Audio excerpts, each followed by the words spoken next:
नमस्कार साथियों, देखिए जो दिल्ली पुलिस जीएस की रिवीजन सीरीज है, वो रिवीजन सीरीज आज हमारी जो है वो दूसरी क्लास है। दूसरी क्लास भी हिस्ट्री की है, मॉडर्न हिस्ट्री की है। दूसरी क्लास का जो आज पहला क्वेश्चन है वो हमारा पहला क्वेश्चन है कि ब्लैक होल जो त्रासदी है वो कहाँ पर गठित हुई थी। जो हिस्ट्री में हम ब्लैक होल त्रासदी पढ़ते हैं वो कहाँ पर गठित हुई थी, कोलकाता में, ढाका में, मुंगेर में या मुर्शिदाबाद में। तो ब्लैक होल त्रासदी गठित हुई थी हमारी कोलकाता में। अब ये ब्लैक होल त्रासदी क्या है, देखिए समझिए। ब्लैक होल त्रासदी गठित हुई थी 20 जून 1756 में। गठित कैसे हुई थी, देखिए 1756 में बंगाल के नवाब थे सिराजुद्दौला। कौन? सिराजुद्दौला। अब जो सिराजुद्दौला जब नवाब थे तो इन्होंने देखा कि कलकत्ता में जो अंग्रेज है, अंग्रेज अपने किलों का मतलब किले बना रहे हैं, दुर्गीकरण उसका कर रहे हैं। तो उसने सिराजुद्दौला अपनी सेना लेके जाता है कलकत्ता में और वहाँ से उस किले से अंग्रेजों को मतलब अंग्रेजों से युद्ध होता है और उसमें अंग्रेज जो है हार जाते हैं। अब जो कुछ अंग्रेज होते हैं वो वहाँ से भाग जाते हैं, लेकिन वो लगभग 146 अंग्रेजों को पकड़ लेता है और उस 146 अंग्रेजों को एक बहुत छोटे से बॉक्स में, एक बहुत छोटे से कमरे में, बोल दो कहीं कमरा आता है कहीं बॉक्स आता है, उसमें बंद कर देता है। उसमें बंद करने कर जो अंग्रेज है उसमें से 146 में से 123 अंग्रेजों की दम घुटने से जो है मौत हो जाती है, जिसको ब्लैक होल त्रासदी कहा जाता है हमारी हिस्ट्री में। ठीक है, देखिए दूसरा क्वेश्चन पढ़ते हैं। किस युद्ध में अंग्रेजों ने फ्रांसीसियों को परास्त किया था? यानी कि भारत में जब उपनिवेशी की लड़ाई इनकी लड़ी थी, कौन भारत में राज्य करेगा, तो अंग्रेज और फ्रांसीसी थे जो अंतिम तक लड़ाई। अब इन दोनों में कौन सा ऐसा युद्ध है जहां ये निर्णय हुआ, अंग्रेजों ने जब फ्रांसीसी को परास्त किया कि भारत में एकमात्र सत्ता जो है वो अंग्रेज होंगे, वो युद्ध कहलाता है वाणिवाश। देखिए क्या होता है, 1756 में पूरी दुनिया में एक युद्ध, खासकर यूरोप में एक युद्ध शुरू होता है जिसको बोलते हैं सप्तवर्षीय युद्ध या 7 वर्षीय जो युद्ध होता है अंग्रेज और फ्रांसीसी के मध्य। जब अंग्रेज और फ्रांसीसियों के मध्य वो युद्ध शुरू होता है तो अंग्रेज और फ्रांसीसी जहाँ जहाँ भी अपनी कॉलोनियाँ बना रहे थे, औपनिवेशिक कॉलोनी बना रहे थे, तो वहाँ एक दूसरे के दुश्मन बन जाते हैं। आप जानते हैं कि भारत में भी ये दोनों थे, अंग्रेज थे और फ्रांसीसी थे, तो भारत में भी ये भारत पर अधिकार के लिए एक दूसरे के दुश्मन बन जाते हैं। उसी क्रम में एक युद्ध होता है 1760 में जिसको हम वाणिवाश का युद्ध बोलते हैं। ठीक, कौन सा युद्ध? वाणिवाश का युद्ध। इस वाणिवाश के युद्ध में जो अंग्रेज है वो फ्रांसीसियों को हरा देते हैं और भारत में एकमात्र सत्ता जो है वो अंग्रेज बन जाते हैं। तो कौन सा युद्ध था? वो युद्ध था हमारा फ्रांसीसी। आगे देखते हैं, कांग्रेस का संस्थापक कौन था? यानी कि कांग्रेस का जो स्थापना की थी वो स्थापना किसने की थी? वो की थी हमारी A.O. ह्यूम ने। इनका पूरा नाम है एलन ऑक्टेवियन ह्यूम। क्या नाम है? एलन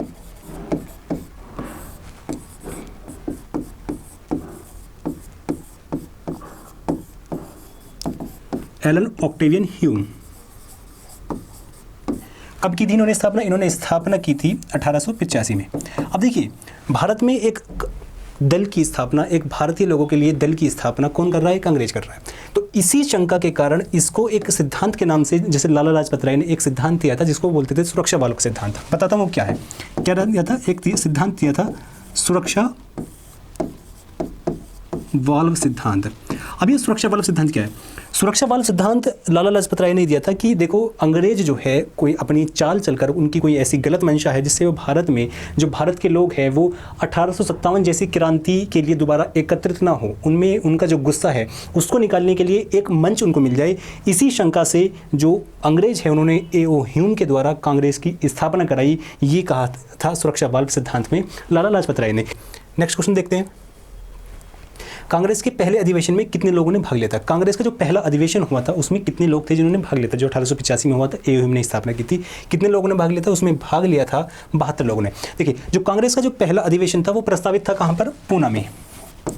कि पूना में सम्मेलन होगा जिसमें कांग्रेस की स्थापना की जाएगी और कांग्रेस का पहला अधिवेशन वो माना जाएगा, जिसके अध्यक्ष आप देखते हैं W.C. बनर्जी, जो व्योमेश चंद्र बनर्जी होते हैं। अब पूना में क्या फैल जाता है? पूना में प्लेग की बीमारी फैल जाती है। ठीक है, प्लेग की बीमारी फैल जाती है, इसलिए उसको स्थानांतरित कर उस सम्मेलन को मुंबई जो है, जो बॉम्बे या मुंबई है, उसमें एक स्कूल था गोकुलदास तेजपाल स्कूल। कौन सा? गोकुलदास तेजपाल।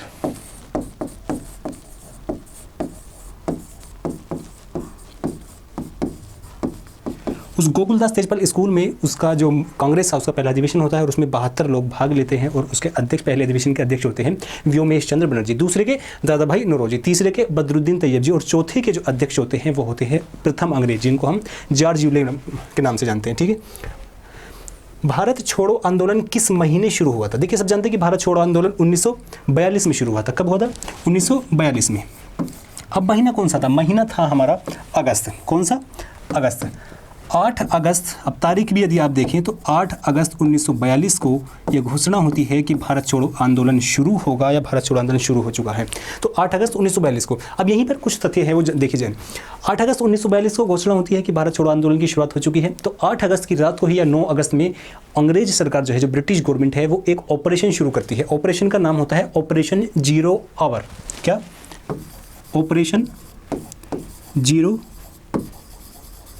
आवर कि ऑपरेशन जीरो आवर शुरू करती है। और उस ऑपरेशन जीरो आवर के तहत कांग्रेस के सभी नेताओं को, लगभग जो बड़े सभी नेता थे, उनको गिरफ्तार कर जेल में डाल देती है। और यहाँ तक कि गांधी जी को भी गिरफ्तार कर जेल में डाल देती है। और कांग्रेस जो उस समय की सबसे बड़ी संस्था है, जो स्वतंत्रता के लिए जो संघर्ष कर रही है, उसको मतलब अयोग्य घोषित कर देती है। उसको मतलब एक तरीके से जिस कहते हैं ना, इससे अयोग्यता जो खत्म हो जाती है कि कांग्रेस इस तरह का कोई जो है दल मौजूद नहीं है, तो कांग्रेस पर एक तरह से बैन लगा देती है उन्हें। तो यदि आप पढ़े कभी देखें कि कांग्रेस को अंग्रेजी हुकूमत ने या ब्रिटिश हुकूमत ने कभी बैन किया था या उसकी योग्य जो उसका सर्टिफिकेट था एक तरीके से वो ख़त्म किया था। हाँ, कांग्रेस को ख़त्म किया था 1942 में और 1934 के आसपास लगभग 2 बार कांग्रेस की सदस्यता जो है या कांग्रेस का जो सर्टिफिकेट है या कांग्रेस पर जो बैन है वो ब्रिटिश हुकूमत ने लगाया था।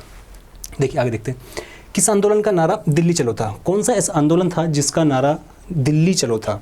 व्यक्तिगत सत्याग्रह, भारत छोड़ो, असहयोग या चंपारण? व्यक्तिगत सत्याग्रह ऐसा आंदोलन था जिसमें नारा दिया गया था व्यक्तिगत सत्याग्रह में दिल्ली चलो का नारा। व्यक्तिगत सत्याग्रह क्या है? देखिए 1939 में एक युद्ध शुरू होता है जिसको आप द्वितीय विश्व युद्ध या वर्ल्ड वार के नाम से जानते हैं। 1939 से 45 तक जो शुरू होता है। अब इस द्वितीय विश्व युद्ध के दौरान ही ब्रिटिश हुकूमत पर जो अन्य वैश्विक पावर थी उनका दबाव पड़ता है कि भारत के समर्थन के लिए आप जो है कुछ प्रयास कीजिए।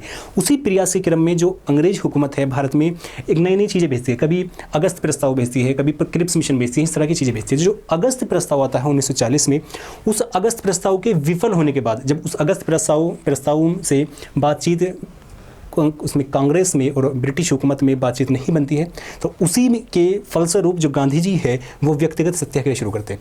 व्यक्तिगत सत्याग्रह वो इसलिए शुरू करते हैं, इसलिए इसको व्यक्तिगत कहा जाता है कि गांधी जी ये चाहते थे कि चूंकि विश्व युद्ध चल रहा है कि अंग्रेज़ों को विश्व युद्ध में परेशानी भी ना हो और हमारी जो महत्वाकांक्षाएं हैं आज़ादी की वो भी उसको भी हल्के में न लिया जाए, तो अंग्रेज़ों को भी ज़्यादा समस्या ना हो और हम भी अपना कार्य करते रहे, इसलिए उन्होंने इसको बड़े पैमाने पर ना करके व्यक्तिगत रूप से शुरू करा। तो इसलिए व्यक्तिगत। अब इसमें पहले जो व्यक्तिगत है वो कौन चुने गए? मतलब जो प्रथम सत्याग्रही इसमें चुने गए, जो पहला सत्याग्रही जिसको गांधी जी ने घोषित किया वो थे विनोबा भावे। कौन? विनोबा भावे। और दूसरे थे नेहरू साहब। ठीक, तो इसी का नारा था हमारा जो पढ़ते हैं हम आगे जो सत्याग्रह में, व्यक्तिगत सत्याग्रह में, कि दिल्ली चलो नारा। ठीक। फॉरवर्ड ब्लॉक की स्थापना किसने की थी? फॉरवर्ड ब्लॉक की स्थापना की थी सुभाष चंद्र बोस ने। सुभाष चंद्र बोस ने फॉरवर्ड ब्लॉक की स्थापना कब की थी? 1939 में। देखिए 38-39 में कांग्रेस में एक संकट शुरू होता है। 1938 में 39 में एक कांग्रेस में बहुत बड़ा संकट आता है। सूरत अधिवेशन में जो कांग्रेस में स्प्लिट हुआ था उसके बाद सबसे बड़ा संकट माना जाता है। संकट क्या था? संकट ये था, मतलब संकट यहाँ पे था विचारधाराओं का संकट। विचारधाराओं का संकट कैसे? सुभाष चंद्र बोस और गांधी जी, जो 1938 का अधिवेशन हुआ था कांग्रेस का हरिपुरी में। कहाँ पर? हरिपुरी। अब देखिए 1938 का जो कांग्रेस का अधिवेशन हो रहा है उसमें जो सुभाष चंद्र बोस है वो अध्यक्ष चुने जाते हैं और गांधी जी उनका समर्थन करते हैं, जबकि अन्य लोगों का मतलब काफ़ी लोग विरोध करते हैं। उन विरोध के बावजूद कांग्रेस जो गांधी जी है कांग्रेस के अध्यक्ष चुने जाने में सुभाष चंद्र बोस का समर्थन करते हैं। लेकिन गांधी जी जो सुभाष चंद्र बोस है उनकी जब आइडियोलॉजी का पता लगता है तो गांधी जी बोलते हैं कि इनकी आइडियोलॉजी जो है भिन्न प्रकार की है, तो गांधी जी फिर उनके विरोध में खड़े हो जाते हैं। तो 1939 के इलेक्शन में, कांग्रेस के अध्यक्ष के इलेक्शन में गांधी जी एक सुभाष चंद्र बोस के विरोध में अपना एक उम्मीदवार खड़ा करते हैं, पटाभी सीतारामैया को। कौन? सीतारामैया, पी सीतारामैया 1939 में। लेकिन दुर्भाग्य से यह होता है कि जो कांग्रेस के अध्यक्ष के चुनाव में जो सुभाष चंद्र बोस है वो गांधी जी के जो समर्थन था जिसको उसको वो हरा देते हैं। और जब हरा देते हैं तो गांधी जी इसको पर्सनल लेते हैं और कहते हैं कि ये सीतारामैया की नहीं, ये मेरी हार है, और गांधी जी कांग्रेस से अपना इस्तीफा भी दे देते हैं। लेकिन उसी क्रम में सुभाष चंद्र बोस को ये एहसास होता है कि यदि भारत के जो सबसे बड़ा नेता है यदि उसका ही मुझे समर्थन नहीं है तो मेरी जीत जो है वो निरर्थक है। तो उसी क्रम में सुभाष चंद्र बोस को कांग्रेस से इस्तीफा दे देते हैं या निकाल दिया जाता है और सुभाष चंद्र बोस अलग होकर एक नए संगठन की स्थापना करते हैं जिसको हम फॉरवर्ड ब्लॉक के नाम से जाना जाता है। अब देखिए यहाँ पर एक क्वेश्चन हो रहा है कि जब सुभाष चंद्र बोस को कांग्रेस से निकाला गया तो उसके बाद कांग्रेस का अध्यक्ष कौन चुना गया, क्योंकि इलेक्शन तो हुआ नहीं था। अब उसको हटाया गया तो उसके बाद जो प्रेसिडेंट चुना गया वो चुना गया था राजेंद्र प्रसाद को। देखिए यदि कहीं क्वेश्चन आए इस तरह का कि सुभाष चंद्र बोस को कांग्रेस से निकाले जाने के बाद जो कांग्रेस का अध्यक्ष चुना गया था वो किसको चुना गया था, राजेंद्र प्रसाद को। ठीक है, भारतीय अशांति का जनक किसे कहा जाता है? भारतीय अशांति यानी कि भारत में जो ज़्यादातर मतलब एक तरीके से प्रदर्शन हो रहे थे उसका जनक जो है किसको कहा जाता है? लाला लाजपत राय, बाल गंगाधर तिलक, बोस या जवाहरलाल नेहरू। जो भारतीय अशांति का जनक कहा गया है वो कहा गया है बाल गंगाधर तिलक को या बीजी तिलक को। क्यों? देखिए एक अंग्रेजी लेखक थे वैलेंटाइन शिरोल, क्या नाम था? Valentine V Shirol.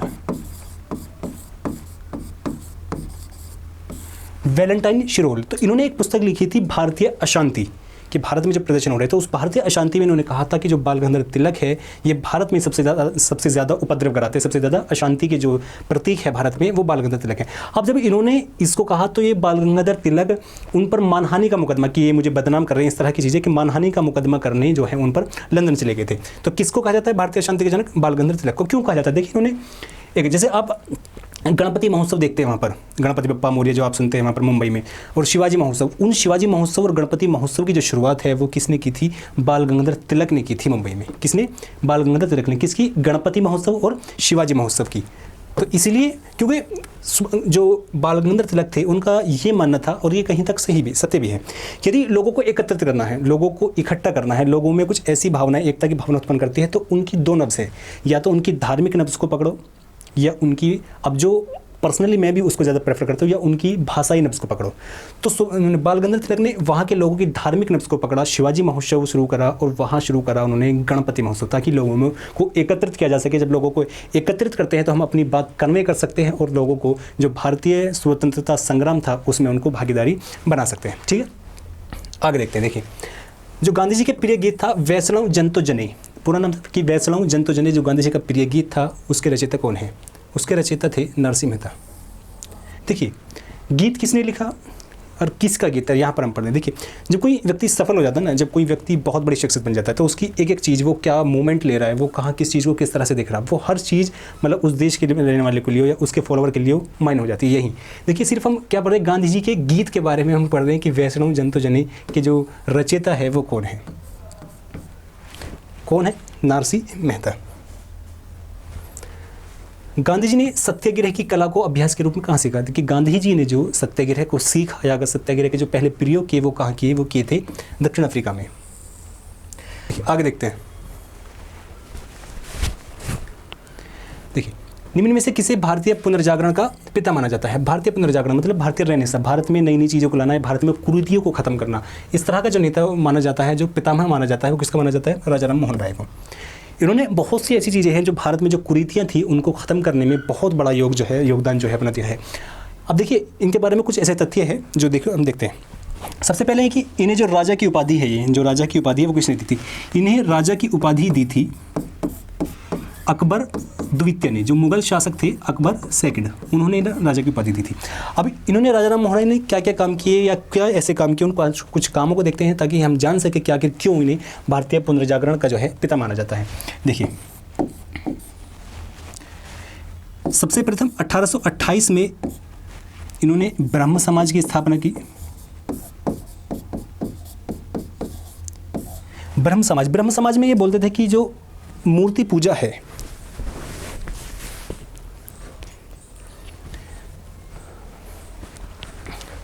ब्रह्म समाज में ये बोलते थे कि जो मूर्ति पूजा है, मूर्ति पूजा को इन्होंने जो है गलत बताया कि मूर्ति पूजा हली है, और इन्होंने जो देव थे या मतलब बहुत से भगवानों को मानते थे उन्होंने इसको बताया। इन्होंने कहा कि सिर्फ एक ईश्वर को जो है, एक ईश्वर में हमें अपनी जो है आस्था रखनी चाहिए, वो कहा था इन्होंने। दूसरा जो सबसे महत्वपूर्ण इनका वो चीज़ है, इन्होंने 1829 में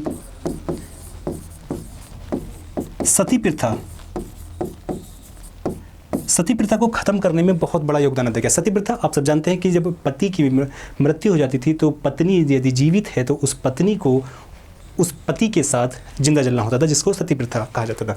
तो जब 1815 के आसपास राजाराम मोहन राय की भाभी सती हुई तो इन्हें गहरा धक्का लगा और उसके बाद इन्होंने सती प्रथा को ख़त्म करने के लिए अभियान शुरू किया। इन्होंने दो तरह से इसका अभियान को किया। सबसे पहले ये जो हिंदू शास्त्र होते थे, जो वेद होते थे, जो भारतीय जो ग्रंथ होते थे, उन ग्रंथों को उन लोगों को जाकर दिखाते थे कि बताइए आप कहाँ पर ऐसा लिखा है कि मतलब महिलाओं को सती होना है। दूसरी ये दुहाई देते थे मतलब मानवीय दृष्टि से कि आप मानवीय दृष्टि से देखो कि कहाँ ये उचित है कि एक जिंदा महिला को मतलब एक जिंदा जो महिला है उसको जला जाए। तीसरा ये उन लोगों को पकड़ते थे कि आप ये जानकर हैरानी होगी कि कुछ लोग ऐसे भी थे जो सिर्फ जो महिला जो जेवर पहनती थी, जो महिला आभूषण पहनती थी, उन आभूषणों के लालच में सिर्फ महिलाओं को जलाने के लिए प्रेरित करते थे कि वो आभूषण जो महिला पहने हुए हैं वो हमें मिल जाएंगे, इसीलिए उस महिला को सती होने के लिए प्रेरित करते थे। तो राजाराम मोहन राय ने उन व्यक्तियों पर भी शिकंजा कसने की कोशिश की कि उन व्यक्तियों पर भी नज़र रखी जो इस तरह के लालच में महिलाओं को आगे बढ़ने के लिए या महिलाओं को सती करवाने के लिए लोगों को प्रेरित करते थे। ठीक है। और दूसरा देखिए, सती प्रथा का जो एक्ट था, जैसे जो सती प्रथा को जब ख़त्म किया गया तो सती प्रथा का जो एक्ट लाया गया वो एक्ट लाए थे विलियम बेंटिक। कौन? William Bentinck. और वो जो एक्ट है उस एक्ट का नाम था रेगुलेशन। अगर कभी आए कि सती प्रथा को जो खत्म किया गया, सती प्रथा को खत्म जिस कानून से किया गया उस कानून का नाम क्या था, तो उस कानून का नाम था रेगुलेशन नंबर 17। ठीक, क्या नाम था? Regulation number 17। और देखिए, जो कुछ ऐसी पुस्तकें हैं जो राजाराम मोहन राय ने लिखी, उन पुस्तकों में से एक है एकेश्वरवादियों को उपहार, गिफ्ट टू मोनोथिज्म। ठीक, गिफ्ट टू मोनोथिज्म यानी कि एक ईश्वरवादियों को उपहार, एक ईश्वरवादियों के लिए उपहार, जो उन्होंने 1809 में लिखी। दूसरी इनकी एक पुस्तक की शब्द कौमुदी। कौन सी? शब्द कौमुदी। एक इनकी थी मिरातुल अखबार। ठीक, ये कुछ ऐसे तथ्य थे जो इनके बारे में थे। और इसी क्रम में इस महान व्यक्ति की 1833 में मृत्यु हो जाती है। कब? 1833 में। कहाँ पर होती है? ब्रिस्टल नगर में। कहाँ पर? ब्रिस्टल नगर में। ठीक है। देखिए, तो इस तरह हमने जो राजाराम मोहन राय है जिन्हें भारतीय पुनर्जागरण का पिता माना जाता है उसके बारे में हमने कुछ तथ्य हो जाना। अब देखिए, एक शब्द यहाँ पर आपके दिमाग में ये भी आ सकता है कि इतनी चीज़ें हमने देख ली इनके राजाराम मोहन राय के बारे में, ये पुनर्जागरण क्या है? देखिए, पुनर्जागरण को यदि मैं थोड़ा सा आसान भाषा में बताऊं, पुनर्जागरण आप ये समझिए जैसे जब दो सभ्यताओं का आपस में मिलन होता है। सभ्यता कैसे? देखिए, भारतीय सभ्यता है, भारत में सभ्यता है जो जिसको भारतीय सभ्यता बोलते हैं। अब बाहर से एक सभ्यता आती है, ब्रिटिश सभ्यता, जो मॉडर्न सभ्यता मानी जाती है। अब जब दो सभ्यताओं का आपस में मिलन होता है, दो सभ्यताएं आपस में टकराती हैं, जैसे मेरे कुछ विचार हैं, मेरा कुछ खान पीन है, मेरा रहन सहन अलग है। अब मैं यदि दूसरी सभ्यता के व्यक्ति से मिलूंगा तो मेरे और उसके विचारों में, उसके रहन सहन में जो पद्धति है उनमें आपस में टकराव होता है। जब वो टकराव होता है तो उस टकराव की प्रक्रिया में जो एक सभ्यता होती है, एक सभ्यता दूसरी सभ्यता पर हावी भी हो सकती है और उसको नीचे भी जा सकती है। तो जब वो एक दूसरे से सीखते हैं कुछ चीज़ें और उस सीख कर उसको अपनाते हैं और नई चीज़ें अपने अंदर डेवलप करते हैं, उसी को हम बोलते हैं पुनर्जागरण या नवजागरण। इस तरह की अलग अलग चीज़ें भी बोलते हैं। वो मतलब अगर डीप में जाएंगे, वो डीप में 3 शब्द है, वो अलग अलग है, लेकिन यदि मैं आसान भाषा में जो बताया वो आसान भाषा में अगर समझने के लिए ये है कि पुनर्जागरण या रेनेसां किसको बोलते हैं। देखिए, आगे बढ़ते हैं। आनंदमठ उपन्यास किसके द्वारा लिखा गया? आनंदमठ उपन्यास लिखा गया बंकिम चंद्र चटर्जी के द्वारा। बंकिम चंद्र चटर्जी कौन है? ये वही है जिन्होंने भारत का जो राष्ट्रीय गीत है वंदे मातरम, उसके रचयिता है बंकिम चंद्र चटर्जी। ठीक। भारत में स्थानीय स्वशासन जैसे आज आप ये देखते हैं कि गांवों में प्रधान हो रहे हैं, बीडीसी हो रहे हैं, या गांवों में जिला पंचायत हो रहे हैं। जो गांव में जो स्थानीय स्वशासन है उसका जनक किसे माना जाता है? किसने पहले सोचा या कि भारत में जो है इस तरह की भी चीज़ें होनी चाहिए? वो सोचा था लॉर्ड रिपन ने। इसीलिए इनको भारत का उद्धारक कहा जाता है। लॉर्ड रिपन को क्या कहा जाता है? भारत का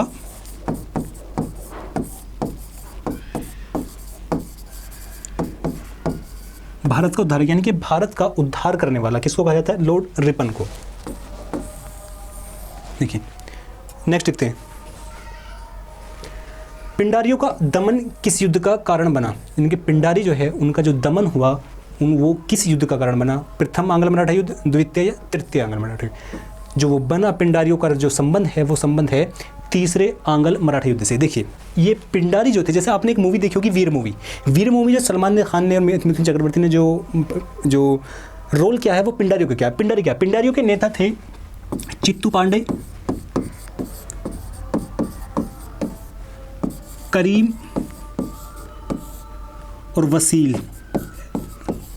करीम मोहम्मद और वसील अहमद, इस तरह ये 3 नेता थे जो पिंडारी के थे। तो ये पिंडारी क्या करते थे, जब मराठाओं के युद्ध होते थे तो ये अपने लोगों को मराठा की सेना में भर्ती करते थे। तो थॉमस हिस्लॉप ने क्या सोचा कि इन पिंडारियों के दमन से, तो थॉमस हिस्लॉप ने क्या सोचा, थॉमस हिस्लॉप ने कहा कि इन मराठों को यदि हमें ख़त्म करना है तो इनको इनडायरेक्टली ख़त्म करना होगा। कैसे? क्योंकि एक इनकी संधि हुई थी, बसीन की संधि जो 1802 में हुई थी। अब जब वो संधि हुई थी तो संधि के उसमें इन्होंने इनडायरेक्टली इन पर आक्रमण किया, इन पिंडारियों पर आक्रमण करके। पिंडारियों पर आक्रमण करा, पिंडारियों पर आक्रमण करके उन पर अत्याचार करा। तो उनको बचाने के लिए मराठा आते हैं, फिर तृतीय आंग्ल मराठा युद्ध शुरू हो जाता है। और आपको पता है कि उसके परिणाम स्वरूप जो अंग्रेज है मराठाओं को भारत से जो है ख़त्म कर देते हैं। ठीक। 15, किस व्यक्ति को भारत का बिस्मार्क कहा जाता है? बिस्मार्क किस व्यक्ति को कहा जाता है भारत का बिस्मार्क? वो कहा जाता है वल्लभ भाई पटेल को। वल्लभ भाई पटेल को भारत का बिस्मार्क किसे कहा जाता है? क्योंकि जो बिस्मार्क थे, बिस्मार्क ने जो जर्मनी है, जर्मनी का यूनिफिकेशन या जर्मनी का एकीकरण किया था। जर्मनी का एकीकरण किया था बिस्मार्क ने। भारत का, आपको जानते हैं कि भारत का एकीकरण किसने किया था? वो किया था वल्लभ भाई पटेल ने। कि भारत में बहुत सारी जो रियासतें थी उनको आपस में मिलाया, साम दाम दंड सारे अपनाकर। तो किसको कहा जाता है? वल्लभ भाई पटेल को। वल्लभ भाई पटेल की जो एक मूर्ति बनी है उसको क्या नाम है उसका? Statue of unity. कहाँ है वो? गुजरात में। ठीक। इस तरह से हमने 15 क्वेश्चन देकर उसके आसपास के और क्वेश्चनों को भी जानने की कोशिश की। आशा करता हूँ कि आपके लिए फ्रूटफुल होगा। शुक्रिया।